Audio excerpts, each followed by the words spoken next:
Hello friends, চলো আজকে দুপুরের মেনুটা তোমাদের সঙ্গে একটু শেয়ার করে নিই ভালো করে। মাছ হবে, কি দিয়ে মাছ হবে তোমার, এখানে আছে আলু দিয়ে এখানে মশলা করে রেখেছি। এখানে আছে কাঁচা লঙ্কা, টমেটো। আমি রান্না সবসময় কাঁচা লঙ্কা দিয়েই করি, শুকনো লঙ্কার ইউজ করি না, যেহেতু আমার একটু সমস্যা আছে পেটের। জিরে আর হলুদ। আর এটা হচ্ছে মাছের ঝোল হবে, এই মশলাটা দিয়ে মাছের ঝোল হবে আলু দিয়ে। আর হবে এখানে হবে কুলের টক হবে, নতুন একদম সিজনের কুলের টক হবে। কুলের সাথে 2টো টমেটো দিয়েছি, নুন আর হলুদ মাখিয়ে রেখেছি, ঠিক আছে।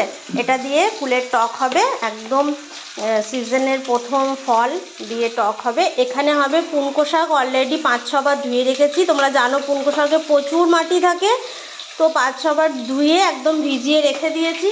পুনকো শাক দিয়ে রান্না করব সেটা এখানে রেডি করে রেখেছি। সেটা হচ্ছে রসুন, পোস্ত আর হচ্ছে কাঁচা লঙ্কা, এই 3টে ফোড়ন দেব। ফোড়ন দিয়ে আর কালো জিরে দেব ফোড়নে, আর তার সাথে পুনকো শাক হবে, একদম ভাজা ভাজা হবে। তো এটা হচ্ছে আজকের মেনু দুপুরবেলার। হ্যাঁ, এই দিয়ে আজকে দুপুরবেলা খাওয়া দাওয়া হবে। তো তোমাদের আজকে দুপুরের মেনু কি হচ্ছে সেটা অবশ্যই জানিও। আর ইউটিউবে ভিডিওগুলো আমার খুব শর্ট, ছোট ছোট সব ভিডিওগুলো আসছে। তো যদি ভিডিওগুলো ভালো লাগে অবশ্যই সাবস্ক্রাইব করতে বলবো এবং একটু শেয়ার করতে বলবো। লাইক কমেন্ট শেয়ার অবশ্যই করে দিও, খুব ভালো লাগবে। চ্যানেলটা যদি গ্রো করে অবশ্যই ভালো লাগবে। তো চলো আজকের মেনু তোমাদের সঙ্গে শেয়ার করে নিলাম।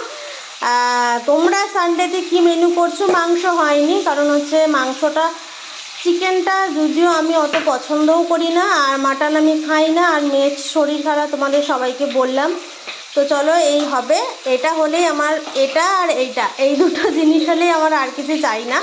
আমি মাছ মাংসের অত ভক্তও না। তো চলো আজকে মেনুটা তোমাদের সাথে শেয়ার করে দিলাম। পরপর ভিডিও দিই, ছোট ছোট করে ভিডিও দিই, কারণ অত এডিট করার মতন সময়ে বা ঠিকঠাকভাবে এডিট এখনও করে উঠতে বা শিখে উঠতে পারিনি। তোমরা যদি কেউ পারো অবশ্যই আমাকে শেয়ার করো কীভাবে এডিট করে ভিডিওগুলো বড় করব, বা তোমরা বড় বড় ভিডিও, বড় বড় ব্লগ আমার কাছে চাইছো কি না সেটা আমাদেরকে একটু কমেন্টে আমাকে জানিও। তো চলো এখনকার মতন টাটা। চ্যানেলটাকে অবশ্যই লাইক কমেন্ট শেয়ার সাবস্ক্রাইবটা করে দিও, ভালো লাগবে।